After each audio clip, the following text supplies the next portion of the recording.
રાજ્યમંત્રી પ્રફુલ્લ પાનસેરિયાની ઉપસ્થિતિમાં સ્થાનિક બહેનોના હસ્તે 5 કરોડ 38 લાખના ખર્ચે કામરેજ 4 રસ્તા પોલીસ ચોકીથી બાપા સીતારામ ચોક કેનાલ રોડ સુધીના 4 lane CC road divider paver block તથા પ્રીકાસ્ટ ગટરની કામગીરીનું ખાતમુહૂર્ત કરવામાં આવ્યું હતું। મુખ્યમંત્રી ગ્રામ સડક યોજના અંતર્ગત રૂપિયા 5.38 કરોડના ખર્ચે કામરેજ 4 રસ્તા પોલીસ ચોકીથી બાપા સીતારામ ચોક કેનાલ રોડ સુધીના 4 lane CC road divider paver block તથા એક બાજુ પ્રીકાસ્ટ ગટરની કામગીરીનું ખાતમુહૂર્ત શિક્ષણ મંત્રી, રાજ્યમંત્રી અને કામરેજ વિધાનસભાના ધારાસભ્ય પ્રફુલ્લ પાનસેરિયાની ઉપસ્થિતિમાં સ્થાનિક બહેનોના હસ્તે કરવામાં આવ્યું હતું। આ વિકાસ કામ માર્ગ અને મકાન પંચાયત વિભાગ સુરત દ્વારા હાથ ધરવામાં આવી રહ્યું છે, જેના થકી માત્ર વાહન વ્યવહાર જ સરળ નહીં બને પણ સમગ્ર વિસ્તારના સામાજિક અને આર્થિક વિકાસને પણ વેગ મળશે।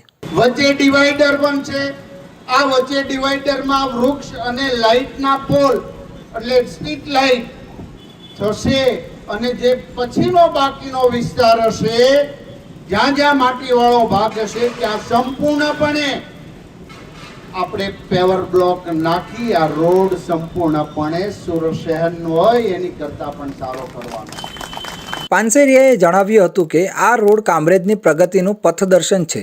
તે માત્ર ભૌતિક પરિવર્તન નથી પણ કામરેજને આધુનિકતાની દિશામાં આગળ ધપાવે છે અને કામરેજ વિસ્તારના લોકોની સુવિધા વધારશે।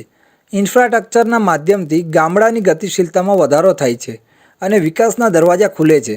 ગામડા અને શહેરની વિકાસ યાત્રા વડાપ્રધાન નરેન્દ્ર મોદી અને મુખ્યમંત્રી ભૂપેન્દ્ર પટેલના વિઝન હેઠળ સબકા સાથ સબકા વિકાસને સિદ્ધ કરે છે।